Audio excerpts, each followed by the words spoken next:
Yung hotel na pinagsistayan natin sa Hotel Kongfa, tinitingnan yung ibang sikat na hotels dito sa Ueno, no? Times 2 yung presyo. Tapos nakita niyo si Hotel Kongfa. Ayun guys, yung pinakamaganda sa Hotel Kongfa. Good morning! Konnichiwa! It's our last day here in Tokyo, Japan. Ilang araw na yung nakalipas? 11 days? Grabe yung ganun talaga araw. pag nagta-travel. Nakakasepangs na. Yaman lang din na hindi pa natin na-explore ang Ueno Park, ang Ueno area. Pupunta tayo doon today, no? Ang laki pala niya! Grabe! You are here. Meron siyang zoo. Whale Gate yung pinasukan natin. Ay guys, ito na pala yung since meron ng mapa, no, explain ko na rin. Ito yung Ueno Station, yung JR line. So yung hotel natin, nandito siya banda siya dun. So nilalakad lang natin siya. Tapos ito yung isang line, yung Ginza Line, Ueno Station. So kung pupunta kayo ng Ginza guys, ng Shibuya, pwede nyo ito sakyan kasi sa Yamanote Line, sobrang daming tao. Dito, lesser yung crowd. So maganda siya. Tapos kung galing ka ng Shibuya, babalik ka ng Ueno, magandang dito sumakay kasi yung Shibuya, siya yung end station. So nakaupo. Tapos kung naka-Yamanote ka naman, instead na mababa ka ng Ueno, pwede ka rin bumaba ng Okachimachi. Nandito yung mga mall, nandito yung parko. Tapos ito yung isang line na favorite namin, Hibiya Line. So ito yung Ueno Station. Yung lagi naming binababaan or sinasakyan, H19 Iriya Station. So siguro banda siya dito. Yung JR Line na Yamanote, meron din siya ditong station guys, Ugui Sudani. Bumababa rin kami dito. Nandito banda yung hotel. Yan, dito ka na bababa. So mas convenient siya. Kaya pala whale entrance siya. Ayan yung whale.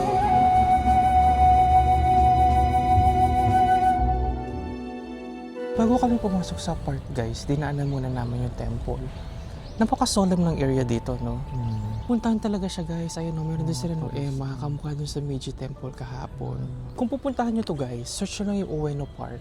Tapos dun sa gilid niya, malapit sa whale entrance, kita nyo din yung temple. Insenso din sila, kamukha dun sa Sensoji. Magbabayad ka na lang. No? Ayun yung tubig. Rinse your mouth lang ha, hindi drink the water. If you know, you know. Balikan niyo yung video natin kahapon guys. Ang ganda dito. Ay, ang ganda. Ghost of Tsushima. Ang ganda. At saka may mga birds na. Kaya nga, 9 a.m. no? So very solemn pa yung area. Wala pang masyadong tao. Height check. Kumasyari. Ang ganda oh guys. Ay, ang ganda. Fall in Ueno Park. Oh. Hindi pa lang super fully bloomed or fully bloomed. Nagpo-full yung autumn colors na. Pero ang ganda. Meron siyang yellow, red, brown, green. Kita mo ba? Di ba yung maganda, guys, kung medyo na kayo sa mga puro buildings, di ba? Tapos dito sa Ueno Park, dun sa Meiji Shrine, di ba, merong mga green spaces na pwede kayong puntahan. May basurahan pa. May basurahan, pwedeng kumain, ibig sabihin. Ayun na yung kulay Ganda ng ng mga, color ganda ng ng colors na dito, oh. Grabe yung pagka-green nila. Grabe yung mga trees. Siguro guys, kung gusto nyo ng autumn, no, dito sa may Tokyo, siguro late November, no? Ano kasi ngayon, November 13, second week. End of November. Hindi pa Parang fully nag-change yung color ng mga dahon. May CR din guys. Ayan na. Sa mga uminom ng tubig sa shrine, may CR po. CR check. Ang lawak ng Ueno Kapag Park. kaya cherry blossoms, ganyan din yung gusto ko lang naman na coffee, yung sa Family Mart. Ano sa akin?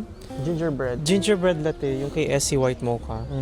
Nasa less than 600 yen. Mahal ba yun, guys? Nasanay kasi ako dun sa coffee ko na 180 yen lang. 150 yung kahapon. Triple yung presyo. Tsaka yung maganda yung sa Starbucks dito, guys. Tingnan nyo, ganyan yung itsura niya, oh. Oo. Di ba? Ganda. Kakaiba siya. Ay. Hinahangin tayo for today's mahangin. video. Yung hotel na pinagsistayan natin sa Hotel Kongfa, dito sa Ueno area, actually more on Iriya area, Ueno Iriya. So, bakit kami nag-book sa Hotel Kongfa? Kasi nung nag-check si SC, guys, yung mga sikat na hotels, ang mahal. Oo, no? No, kasi November, autumn season, ang mahal. Itong Hotel Kongfa, na-book ni SC ng... Kasi guys, yung nag-book si SC, tinitingnan niya yung ibang sikat na hotels dito sa Ueno, no? Times 2 yung presyo. Oo. Tapos nakita niya si Hotel Kongfa, typical Japanese hotel shop. Naging okay siya, no? Blessing in disguise. Kasi nung tinitingnan namin siya sa Google Maps, sabi namin, ang layo niya sa Ueno Station, Correct. parang 750 meters. Yung walking time na binibigay, parang nasa 10 to 15 minutes. Pero, hindi mo mapapansin yung walking. Hindi. At saka yung mga nearby kombini like Lawson, pag pauwi ka from Ueno, meron kang Lawson. Kompleto sila, Tapos lakad guys. ka ng konti, Lawson again.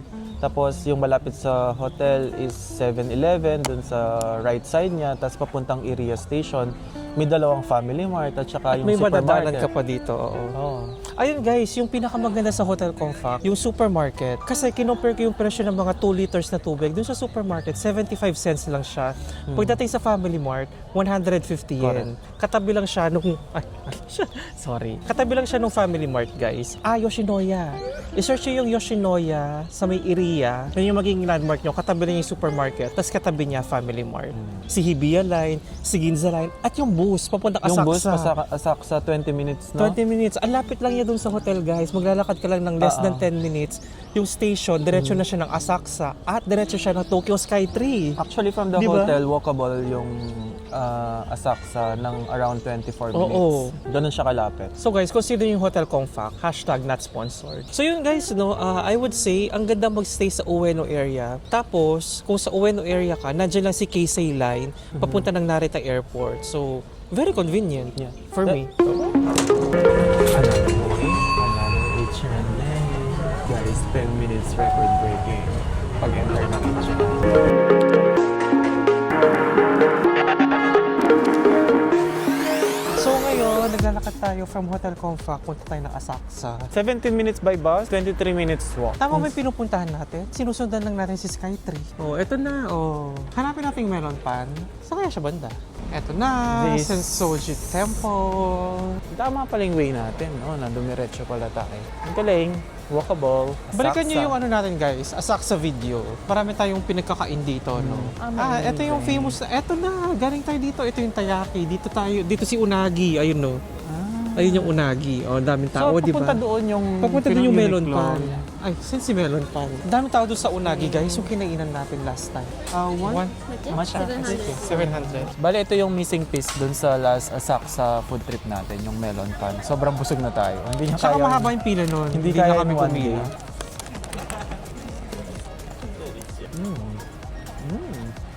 Sarap. Oh, really good. Ang soft. Crunchy yung ano, meron siyang sugar na part. Pero hindi sweet at all. Yung ice cream, balance din yung taste niya. Actually, even without the ice cream, I think, okay naman siya. Yung melon pan yung nagdadala, hindi naman yung ice cream. Ang sarap. Alam yung taste ng ensaymada. Tapos ano, ginawang crunchy yung taas niya. Yummy.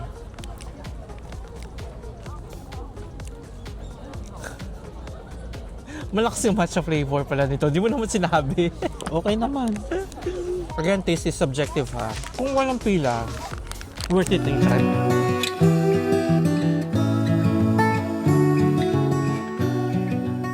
Si Pagoda. Parang konting tao ngayon, no? O hindi pa kasi tayo nagpunta dun sa pinakaharap. Daming nakakimono. Kawaii. Ay, kawaii. Ayan pa yung isa. Meron pang... May pa-fur pa si Madam. Oo.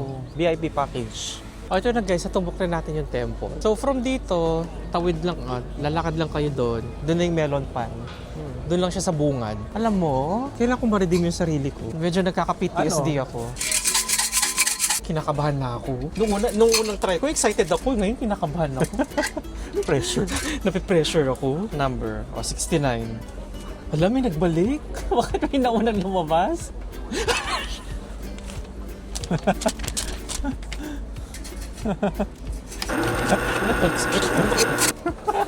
Pressure. What we have?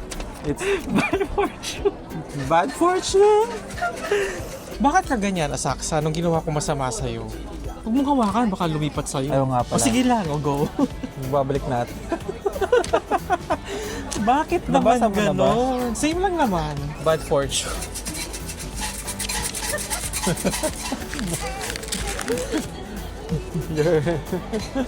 It's your second time. Pag gusto want to try, third. One is enough, two is too much. And 3 is go away. Siguro dahil napunit yung last time. Ba't ang ganda ng pagkatali nila? Meron ding ano dito, best in ano, Thai. Best in Thai. Ito, ginalingan. Kaya nga. Ayan. Go away, go away. Alam mo, masyadong inamin yung asak. Puring-puri pa man din ako sa Asaksa. Sabi ko, ito talaga yung babalikan ko. Binigyan ako ng pangalawang bad fortune. Ano ba yan? Gusto magpausok ulit? Nagpausok Okay ka? din naman ako last time. Wala naman nangyari. Tingnan mo, bad fortune din naman. O, tara na. Tara na. Hanap muna tayo ng makakainan. Tontuwa kayo, no? Oh, happy, happy. Bad fortune.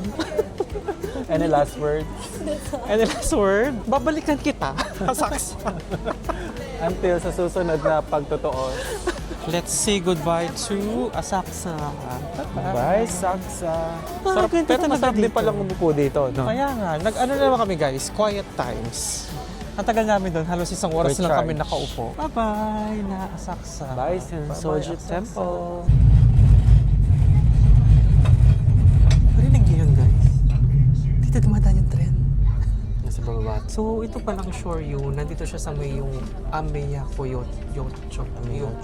Kocho. Basta dito yun, yung sa may Ueno, yung maraming kainan. Yung menu, naka-Japanese lahat sa taas. Ay kasama Wow, yakisoba guys. Ameyayo Kocho. Oh! Kasama. Ang laki pala nila. Buti na lang. Isang order lang. Ayun o. Fried rice siya. Mahirap Ang dami.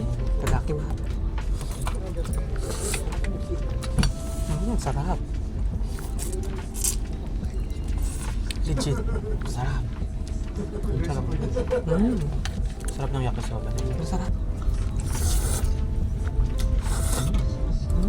Siya. Fried rice. Ang sarap. Ang sarap. Kahit Guys, for reference, ito yung gyoza nila. Ang laki. ito na pala yun. Parang itong ano, Ang sarap. Medyo challenging na siya kainan kasi malaki siya. Ang sarap. sarap. Oh. Ang sarap nito. Wow. Juicy siya sa loob. Ang light ng lasa niya. Actually, heavy lang siyang buhati sa chopstick. Kasi ang laki-laki. Bakit ngayon lang tayo dito kumain, guys? Sarap. Sarap. Ayun na naman yung pa rin. Oh, ito siya guys. Oh, parang nakikita niyo. Ang laki mo. Ayun.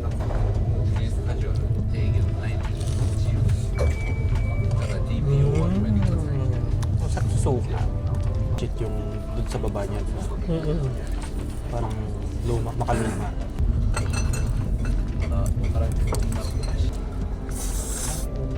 Oh, kaya na naman yung tren. Ito pala siya guys. Oh, yung Riles mismo. Kaya naman pala. Ano dito? Eat at your own risk. So guys, grabe ang sarap dito, no? Very unassuming yung place. Actually, parang very humble lang siya, no? Correct. Pero yung mga kumakain, mga lokal talaga, no? Yung sa likod namin, no? Yun lang yung counter. Ito lang siya.